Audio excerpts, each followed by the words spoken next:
Bonjour à toutes et à tous, bienvenue dans ce nouveau tuto dédié à Illustrator. Aujourd'hui, on va parler harmonisation des couleurs dans plusieurs documents. Comment faire dans Illustrator lorsque vous avez plusieurs documents qui partagent exactement le même nuancier pour que, si une modification a lieu dans le nuancier, elle se fasse dans tous les documents qui sont liés à ce nuancier. Je vais vous montrer aujourd'hui un moyen de le faire automatiquement à l'aide d'un script.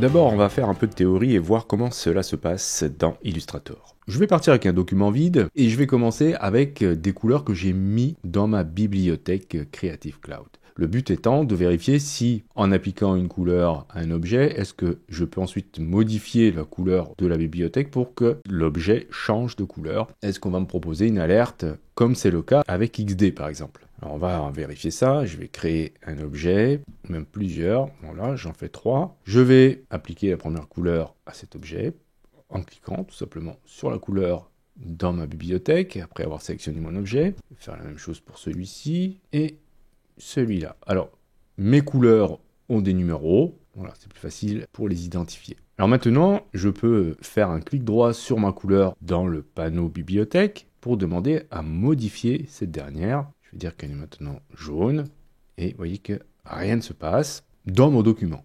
Donc en fait, on s'aperçoit que ces couleurs-là ne sont pas liées à la bibliothèque. Alors il va falloir procéder autrement. Je vais ajouter des couleurs dans mon nuancier, et on va voir ce qui va se passer si je crée un autre document avec ces mêmes couleurs, et que je modifie les couleurs, et que je déplace des éléments d'un fichier à un autre. J'ai pris au préalable le soin de vider mon nuancier en allant dans le menu du panneau nuancier, en cliquant ensuite sur sélectionner les nuances non utilisées et en cliquant ensuite sur la corbeille. Je vais sélectionner mes objets et ajouter les nuances qu'ils ont dans le nuancier. Donc vous voyez, cet objet-là a cette couleur et c'est une couleur globale, c'est hyper important. Donc je vais sélectionner ensuite cet objet, cliquer sur plus, nouvelle nuance, je vérifie que global est coché, je valide. Je vais faire la même chose avec l'autre objet.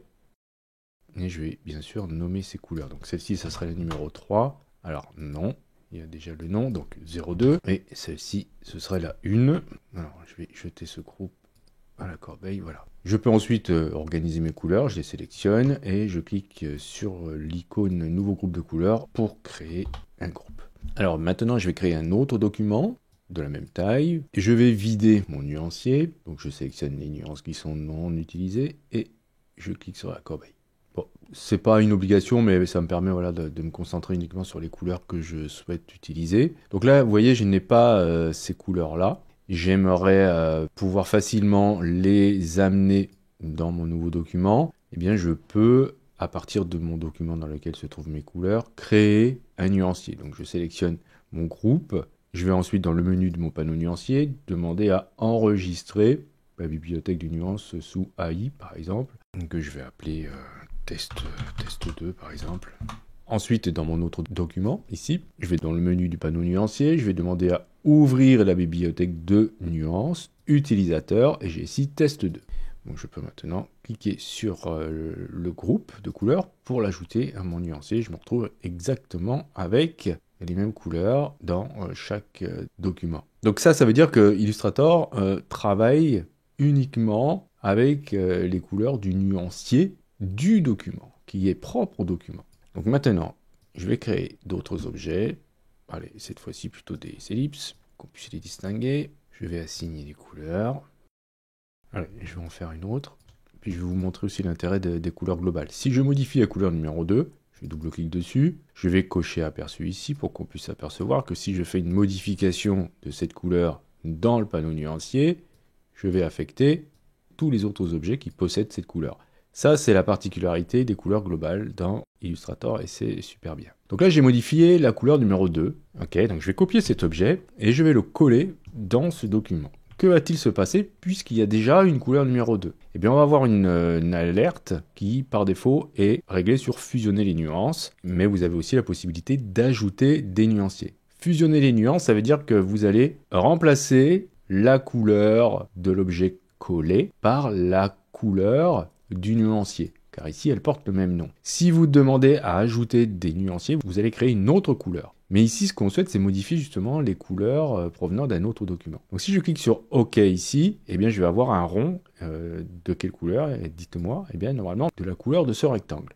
Donc je valide, et voilà, effectivement, je me retrouve bien avec un rond ou une ellipse de la couleur de ce rectangle. Nous avons résolu le problème en indiquant que nous souhaitions fusionner les couleurs. Ça veut dire que si on a plusieurs documents qui possèdent des couleurs du même nuancier, si on modifie les couleurs de ce nuancier et que l'on souhaite que cette modification se reflète sur les autres documents, eh bien il va falloir passer par une étape supplémentaire. Et cette étape, c'est de passer tous nos éléments qui ont le même nuancier dans un document qui posséderait le nuancier modifié, pour ensuite se retrouver avec les documents avec les couleurs modifiées. Cette étape est obligatoire. Je vais vous montrer avec un exemple. J'ai fait deux documents, un avec des chiens, un avec des chats, et ces deux documents partagent exactement les mêmes couleurs dans le nuancier, avec les mêmes numéros, et ce sont des couleurs globales. Admettons que je souhaite changer la couleur un peu jaune, ici, dans ce document, mais j'aimerais que ce soit unifié avec mes chats. Bien, je vais devoir faire ce qu'on a fait, c'est-à-dire qu'il va falloir que je passe mes deux documents dans un document qui aurait les couleurs modifiées. Donc je vais utiliser un template pour cela. Donc un template, ça porte l'extension AIT, et ce serait celui-ci. Le template a l'avantage de pouvoir garder énormément de paramètres, donc je vais pouvoir mettre mes couleurs dans mon template, et lorsque vous enregistrez un template modifié, eh bien, vous l'enregistrez au format AI. Donc, quand je vais enregistrer mon template, je vais pouvoir lui donner le nom de mes fichiers ici.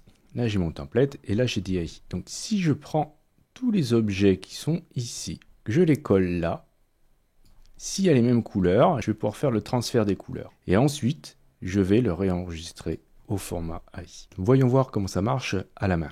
Je vais créer mon template avec mon nuancier. Je vais faire en sorte qu'il ait exactement la même taille que les documents que je souhaite traiter, c'est important.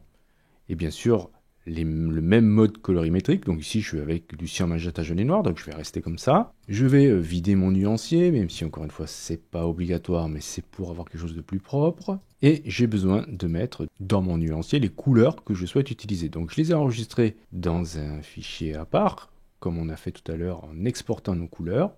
Et donc, en cliquant sur mon groupe de couleurs, je réimporte ces couleurs-là dans mon nuancier. Je peux maintenant enregistrer ce document au format AIT. Fichier, enregistrer sous, enregistrer sur votre ordinateur. Et je vais lui donner le nom, par exemple, de nuancier. Nuancier.AIT. Donc, allez chercher là-dedans le AIT.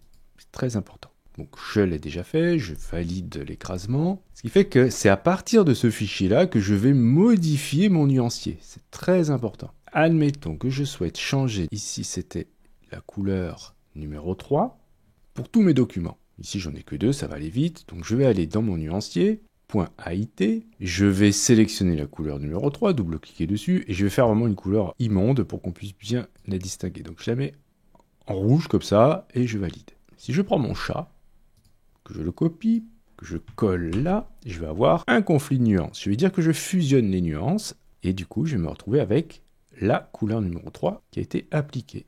Donc si je fais un copier-coller, que j'enregistre ensuite ce document, je pourrais tout modifier rapidement. Donc je vais vous le refaire avec ces deux chats là pour vous montrer que ça marche bien. Donc je fais un copier, je le colle, j'ai un conflit de nuances et je vais pouvoir modifier mes couleurs. Ça fera la même chose avec les chiens bien sûr puisqu'ils partagent exactement les mêmes couleurs. Voilà. Ok, alors comment faire pour optimiser et automatiser la tâche? On peut faire un script pour ça. Ce que j'ai fait, c'est que j'ai demandé à ChatGPT de m'en écrire un. Je lui ai expliqué très simplement ce que je souhaitais faire et il m'a créé un script qui fait ceci. Le script va aller chercher dans un dossier les fichiers à traiter. Donc ici, j'ai mis dans un dossier le fichier chat et chien.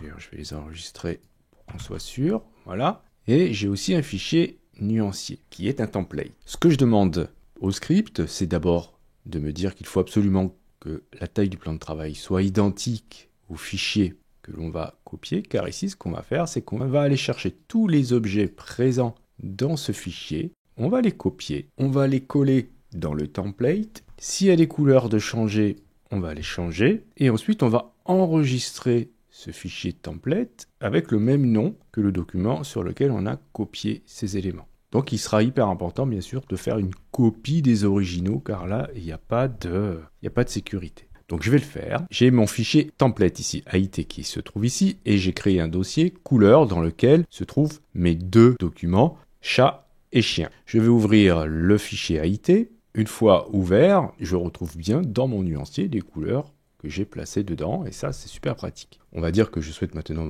faire des modifications dans mon nuancier. Je vais dire, comme tout à l'heure, que je souhaite modifier la couleur numéro 3. Je double-clique dessus. Je vais dire que allez, cette fois-ci c'est dans les verts.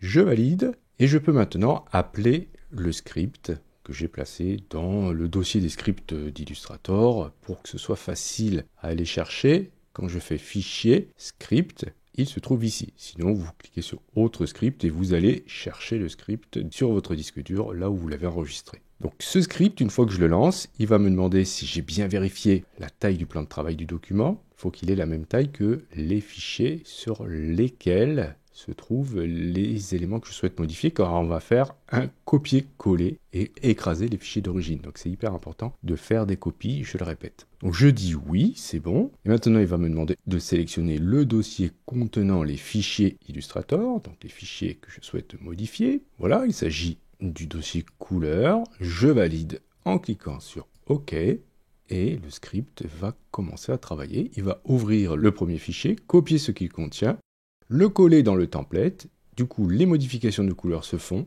Il va enregistrer ce fichier template avec le même nom que le fichier premier. Ensuite, il fait pareil pour le second, etc. Et quand c'est terminé, il me dit que c'est fait. Et je peux valider. Et il va tout fermer. Donc, je peux vérifier maintenant que dans mon dossier, j'ai bien, vous voyez ici, mes chats qui ont été modifiés, ainsi que mes chiens. Alors attention, pour l'instant, dans mon script, le fichier nuancier, lui, n'a pas été modifié. Si je l'ouvre à nouveau, les couleurs sont les mêmes, car il aurait fallu que j'enregistre, bien sûr, mon fichier AIT avant de lancer le script pour avoir le nouveau nuancier enregistré dans mon template. Donc voilà une méthode, on va dire, pratique pour faire une modification ou une harmonisation des couleurs dans plusieurs documents avec Illustrator. Je vous mettrai bien sûr un lien dans la description pour aller récupérer ce script. Alors faites bien attention lorsque vous utilisez ce script à ne pas le faire sur des documents importants au début. Faites des copies des documents sur lesquels vous allez travailler. Et si parmi vous, il y a des personnes qui sont douées avec le code, eh bien n'hésitez pas, si vous avez fait des modifications, à nous en faire part pour qu'on puisse en profiter. Et si vous connaissez d'autres méthodes pour le faire plus facilement, n'hésitez pas aussi à nous en faire part. Je vous remercie d'avoir suivi cette vidéo. Si vous avez des questions, bien sûr, n'hésitez pas à le faire dans les commentaires. Si vous souhaitez soutenir cette chaîne, vous pouvez cliquer sur j'aime, c'est hyper important pour le référencement. Si vous n'êtes pas abonné et que ça vous dit, vous pouvez cliquer sur abonnez-vous. N'oubliez pas la petite clochette pour être averti des prochains cours ou des prochains tutos. Justement, on se dit à la prochaine pour un autre cours ou pour un autre tuto.